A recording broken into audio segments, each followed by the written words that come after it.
Cette semaine, à Église en sortie, on parle de la fête de Notre-Dame de Lourdes avec le théologien et père mariste Yvan Mathieu.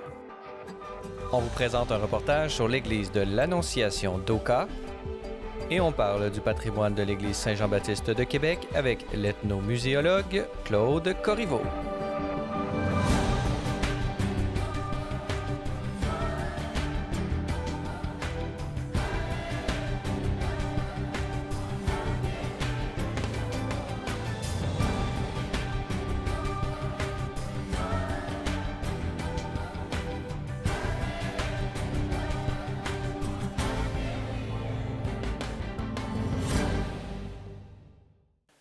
Bonjour mesdames et messieurs et bienvenue à Église en sortie. Aujourd'hui à l'émission, nous allons d'abord traiter de mariologie et pour nous en parler, nous avons avec nous le père Yvan Mathieu. Bonjour.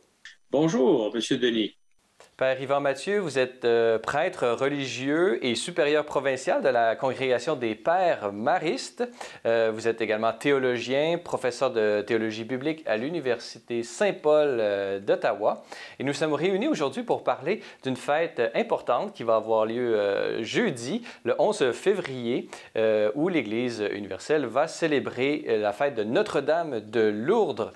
Alors, pour nous en parler, il n'y avait rien de mieux qu'un bibliste et ainsi qu'un membre de la Société canadienne de mariologie pour venir nous parler de cette fête. Mais tout d'abord, pouvez-vous un peu nous résumer, un peu faire un bref récapitulatif des événements qui se sont déroulés dans cette petite ville française au cœur des Pyrénées?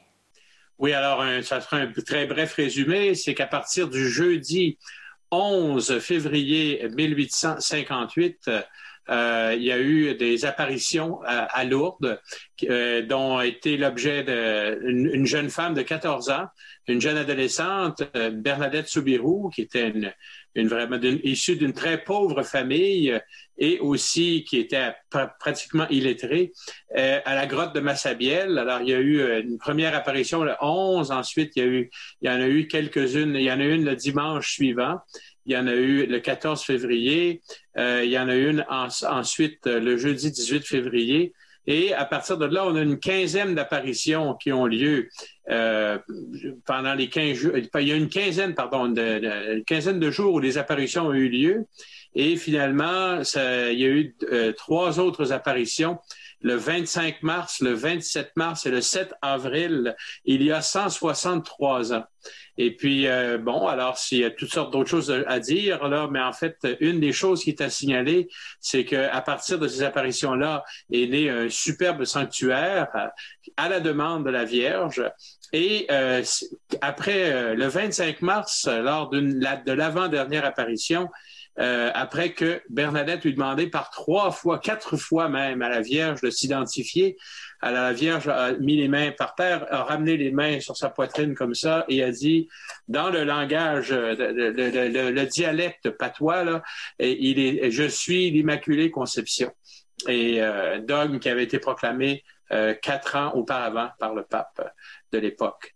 Et parlez-nous un peu pour l'Église au niveau universel. Vous avez mentionné cet aspect dogmatique du dogme de l'Immaculée Conception qui s'en voyait confirmé par la Vierge, par l'intéressé d'une certaine façon. Dites-nous qu'est-ce que ça change de ces définitions dogmatiques et peut-être celle-ci en particulier, quelles furent les conséquences de cette déclaration de l'Immaculée Conception et de cette confirmation par la Sainte Vierge?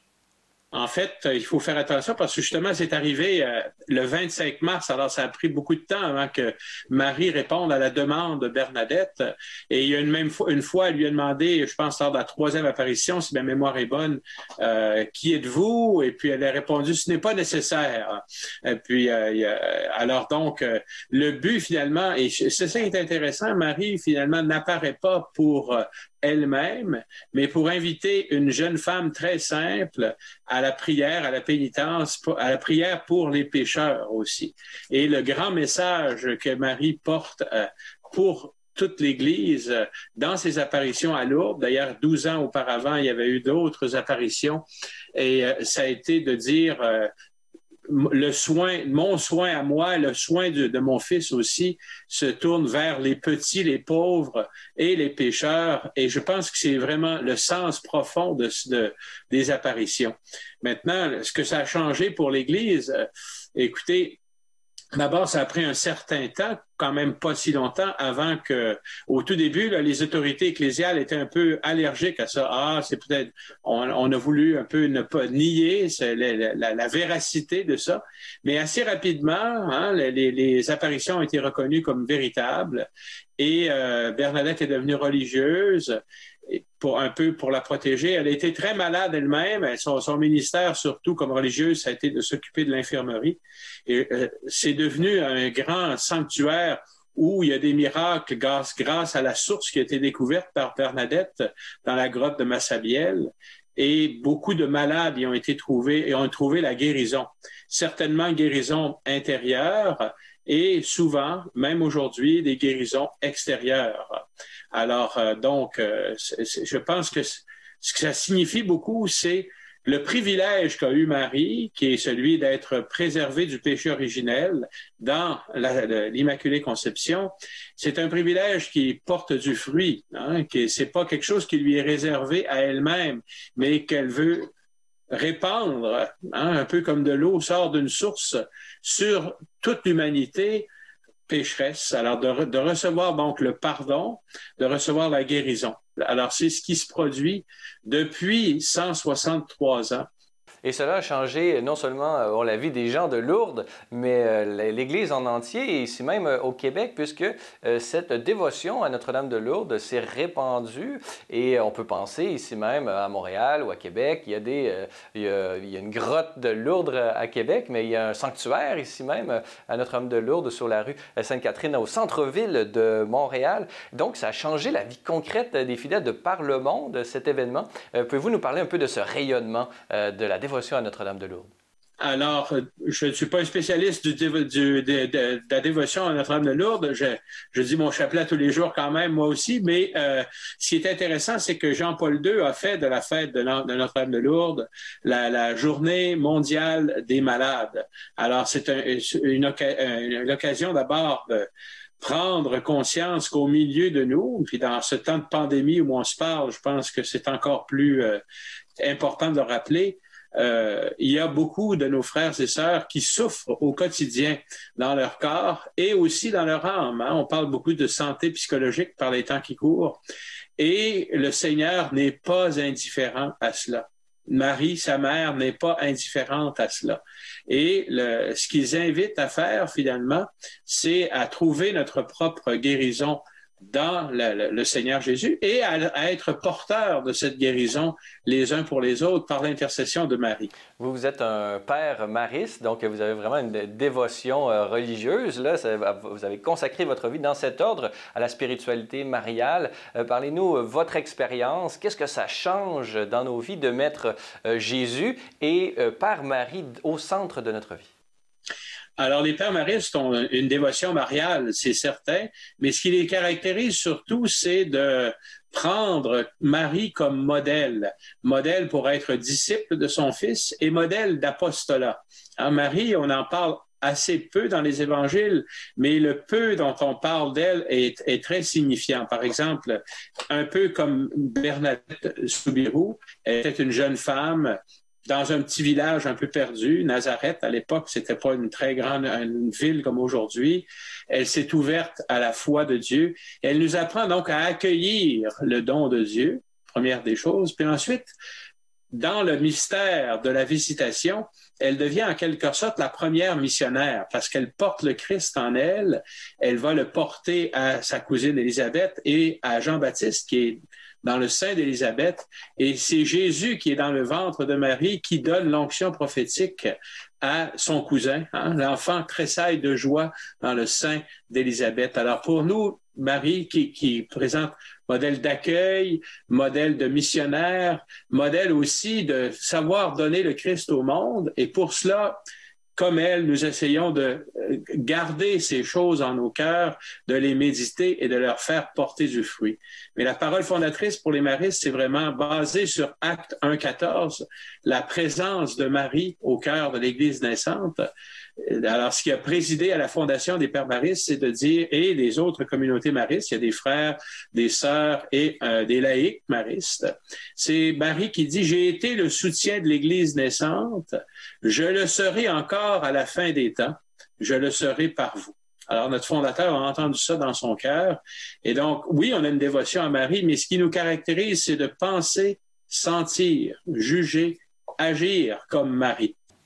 Très bien. Alors, on va inviter nos téléspectateurs à se rendre sur le site Internet des Pères Maristes pour en apprendre davantage à l'adresse qui apparaît en ce moment même au bas de l'écran. Congrégation auquel je dois personnellement beaucoup puisque j'y ai fait personnellement mon école secondaire au complet au Séminaire des Pères Maristes qui se trouve à Québec. Alors, c'est toujours une joie de parler de cette congrégation qui m'est chère. Père Yvan Mathieu, je rappelle que vous êtes religieux, prêtre, supérieur provincial de cette congrégation des Pères Maristes. Vous êtes également théologien, professeur à l'Université Saint-Paul d'Ottawa et membre de cette Société canadienne de Mariologie, société où on reçoit plusieurs membres durant l'année pour parler de thèmes de la Mariologie. Et donc, nous étions réunis pour parler de la dévotion à Notre-Dame de Lourdes et on invite nos téléspectateurs à prier Notre-Dame de Lourdes pour la guérison de tous les malades de la COVID-19, bien entendu. Alors, Père Yvan Mathieu, merci beaucoup d'avoir été avec nous.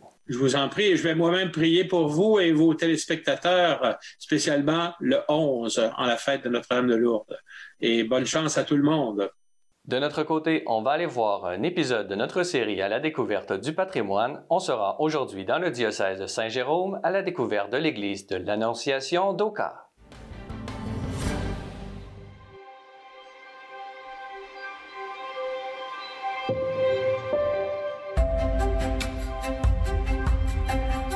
Mon nom est Gilles Landreville. Je suis président de la fondation de l'église de l'Annonciation d'Oka. C'est vers 1721 que les Sulpiciens sont arrivés ici après avoir reçu la seigneurie du lac des Deux-Montagnes. Alors, ils sont arrivés ici, évidemment, avec les religieuses de la communauté Notre-Dame. Ils venaient du Sauto-Récollet à Montréal et avant, c'était du Fort de la Montagne.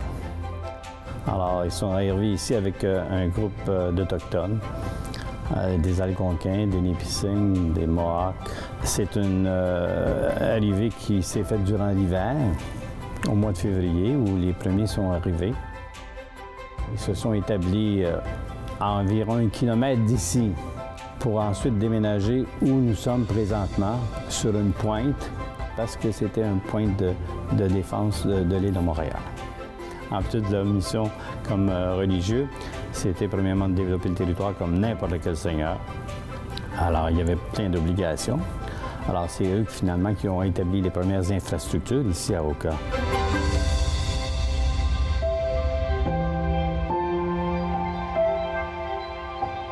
Alors ici, il s'agit de la deuxième église. Celle-ci a été construite entre 1879 et 1883. Alors, quand on regarde la dimension de l'église, certains sont surpris parce qu'on est dans une campagne, dans le fond. Cette église-là, évidemment, a été bâtie par les Sulpiciens. C'est eux qui étaient les maîtres d'œuvre. La pierre qui a été choisie par les architectes, les pierres qui viennent de l'autre côté du lac, de Hudson, d'une belle couleur rose. C'est un lien qui a été établi entre les deux rives, dans le fond, de la rivière Outaouais. Alors, il y a un règlement municipal qui établit que ce site-là, ici, est historique. En plus de ça, je vous dis, c'est sur une pointe. Alors, à partir d'ici, on voit le lac. C'est magnifique.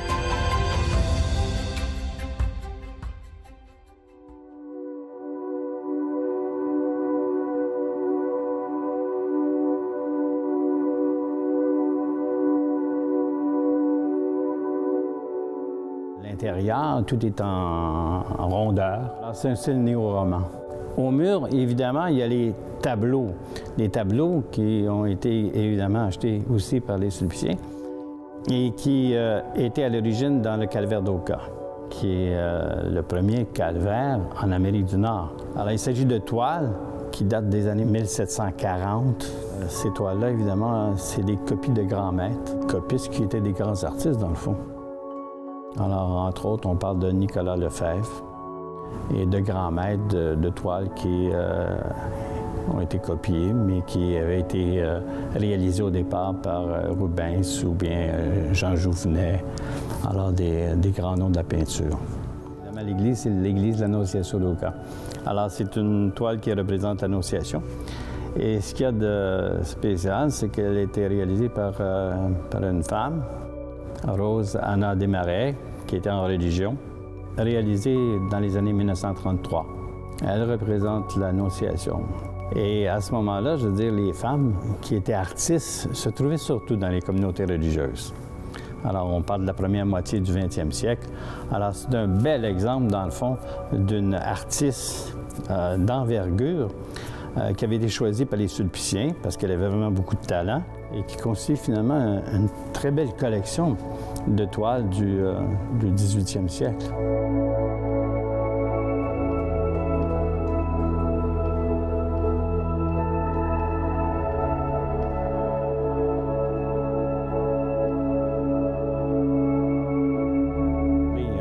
Parler évidemment là, de la décoration qui a été réalisée par Guido Nincheri. Cet artiste-là, finalement, a réalisé l'ensemble de la décoration intérieure de l'église. Il a fait beaucoup de trompe-l'œil, évidemment.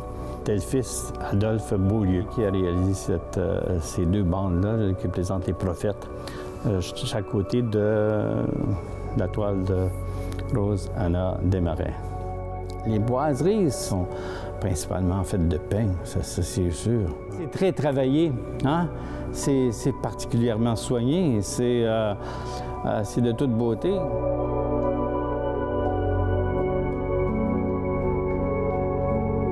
Présentement dans l'église, c'est une réplique de l'original. L'original est une statue qui avait été donnée par le roi Louis XV aux Sulpiciens.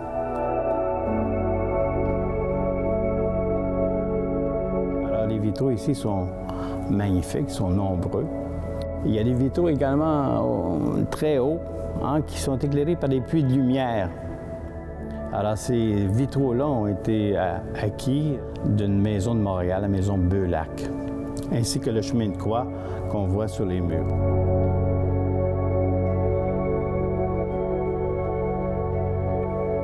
Il y a un orgue quand même Casavant, alors qui a été inauguré en 1900. Alors, c'est un orgue quand même qui est de toute beauté.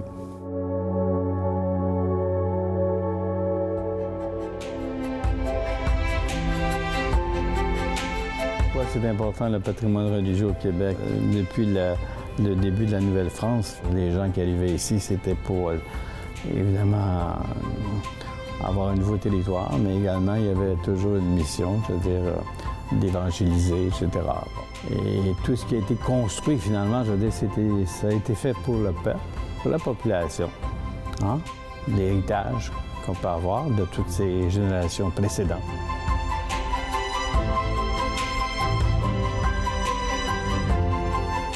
Autant c'est important, par exemple, pour une famille de connaître ses origines, de connaître ses grands-parents, ses arrière-grands-parents, l'histoire de sa famille. Bien là, je pense que c'est important aussi de connaître quelles étaient les différentes étapes pour constituer une nation.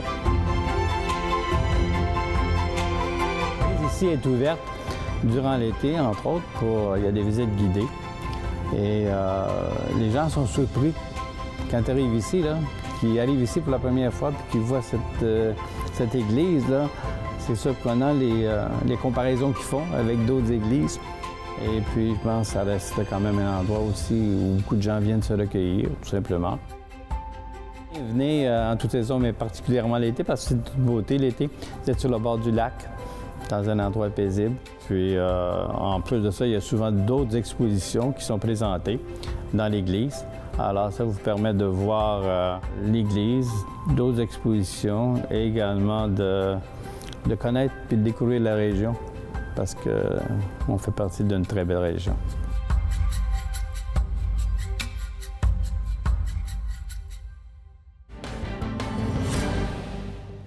Dans cette troisième partie d'émission, nous allons discuter d'un joyau architectural de chez nous. Et pour nous en parler, nous avons avec nous Claude Corriveau. Bonjour. Oui, bonjour. Claude Corriveau, vous êtes ethnomuséologue et co-auteur de ce magnifique livre qui porte, comme je l'ai dit, sur un véritable joyau architectural de la ville de Québec, Inoubliable Saint-Jean-Baptiste, publié aux éditions du Septentrion. Peut-être une question peut-être personnelle pour commencer. D'où vous vient cet intérêt particulier pour cette église Saint-Jean-Baptiste de l'archidiocèse de Québec? Mon intérêt pour l'église Saint-Jean-Baptiste remonte à l'été 2004 où, avec ma collègue Frida Franco, qui a réalisé les photographies et le livre et le graphisme du livre Inoubliable Saint-Jean-Baptiste, on a commencé à l'été 2004 à travailler avec le Comité du patrimoine de Saint-Jean-Baptiste pour produire une première exposition estivale. Et puis, le Comité du patrimoine de Saint-Jean-Baptiste, c'est un comité qui existe depuis plusieurs années et dont la mission est de sensibiliser la population au patrimoine de l'Église et du quartier. Alors, à compter de 2004, nous avons travaillé avec ce comité pour réaliser des expositions au fil des étés, des expositions estivales qui attiraient des gens de Québec et d'ailleurs, des États-Unis, de l'Europe. C'est une église qui était très fréquentée. Et puis, nous avons aussi réalisé des enquêtes sur le patrimoine immatériel du quartier avec des résidents, des anciens résidents, et ainsi que quelques publications, dont l'ouvrage que vous avez, Inoubliable Saint-Jean-Baptiste. Justement, parlez-nous un peu là, de l'histoire de ce bâtiment et des grands moments de l'histoire, de l'évolution de ce bâtiment et peut-être de l'importance qu'il a joué dans ce quartier Saint-Jean-Baptiste de la ville de Québec. Oui, bien, l'église Saint-Jean-Baptiste est située dans un des plus anciens quartiers de la ville de Québec. Et puis, l'histoire de ce quartier débute il y a très, très longtemps, mais au début du 19e siècle, disons dans la première partie du 19e siècle, le quartier va se développer beaucoup. Et puis, il va y avoir un grand incendie en 1845 qui va réduire en flammes une bonne partie du quartier. Et puis, après l'incendie, on va rebâtir le quartier et à ce moment-là, on va construire la première église Saint-Jean-Baptiste. Donc, après l'incendie de 1845, c'est l'église qui précède l'église actuelle. Il y a un incendie en 1881 qui va ravager le faubourg Saint-Jean. Et il y a plusieurs maisons qui vont être détruites, dont la première église Saint-Jean-Baptiste qui a été construite par l'architecte Charles Baillarger. Et puis, la paroisse Notre-Dame de Québec, dont l'église Saint-Jean-Baptiste est alors une desserte, va demander la construction d'une nouvelle église et on va confier les plans à l'architecte Joseph-Ferdinand Picci. Parlez-nous justement du style de l'église, comment elle sera construite, cette dernière version qui est actuellement celle qu'on a encore aujourd'hui en 2021. Et pouvez-vous nous présenter les différentes œuvres d'art qu'on y retrouve? Oui, absolument. Donc, Picci va construire l'église entre 1881 et 1886 et il va donner à cette église-là un style d'esprit Second Empire. Alors, pour concevoir les plans de l'Église, il va s'inspirer, entre autres, d'églises qu'il a visitées lors d'un voyage en France en 1879. Pour la façade, il s'inspire de la façade de l'Église de la Sainte Trinité à Paris et de d'autres lieux de culte qu'il a visités pendant son voyage. Et puis, l'église Saint-Jean-Baptiste, un fait intéressant, c'est qu'elle est placée au cœur du faubourg Saint-Jean et puis que c'est une église qui est très visible à Québec à différents points de vue. C'est d'ailleurs l'église la plus visible de Québec. Et puis, sur la rue Saint-Jean, où habitait Picci, on va avoir une plaque épigraphique qui mentionne d'ailleurs que l'architecte a vécu à cet endroit-là et puis qu'il a réalisé les plans de l'église Saint-Jean-Baptiste qui est qualifié de son chef-d'œuvre. Et dans ce chef-d'œuvre, on va retrouver beaucoup d'œuvres d'artistes et d'artisans du quartier Saint-Jean-Baptiste et de la ville de Québec. D'abord, quand on est sur le parvis de l'église, on est face à une majestueuse façade où on retrouve 17 statues qui ont été réalisées par le statuaire Michele Rigali. Par la suite, quand on entre dans l'église, on découvre un décor majestueux avec beaucoup d'œuvres d'art.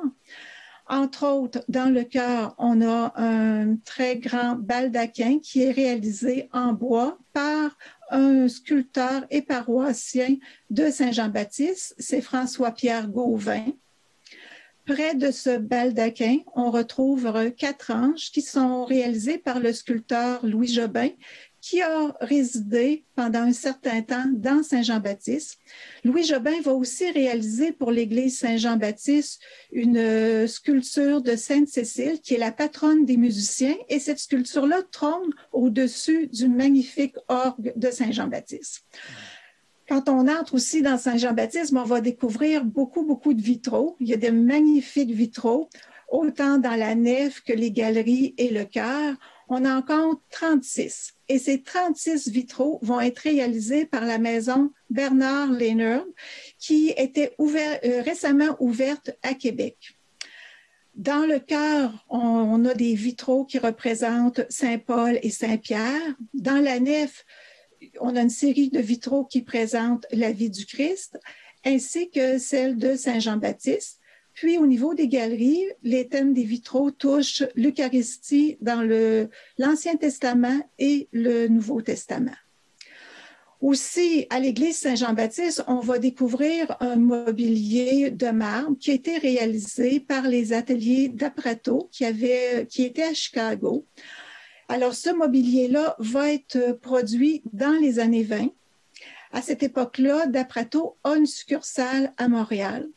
Alors, on a le maître-autel qui est réalisé par eux, la table de communion, on a la chaire et les autels latéraux. Et puis, ce mobilier-là a beaucoup de mosaïques. Alors, il y a une riche iconographie qu'on peut retrouver après les différentes pièces de mobilier.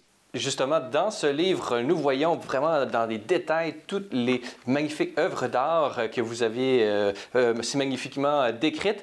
Si vous aviez à nous parler un peu de vos espoirs pour le rayonnement vraiment de ce joyau architectural. Oui, bien, on souhaite que l'Église puisse être sauvegardée parce que c'est vraiment un bâtiment exceptionnel.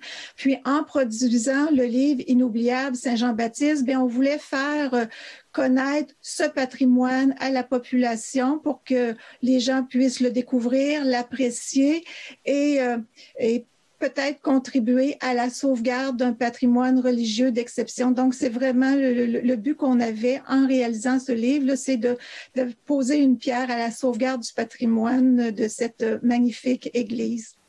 Et très bien. Alors, justement, pour nos téléspectateurs qui veulent aller à la rencontre, à la découverte de toute cette histoire et de ce magnifique bâtiment, je réfère à ce livre que vous venez de publier aux éditions du Septentrion, Inoubliable Saint-Jean-Baptiste. Alors, Claude Corriveau, je rappelle que vous êtes muséologue et co-auteur de ce livre dont nous avons pu parler ensemble aujourd'hui. Alors, merci beaucoup d'avoir été avec nous.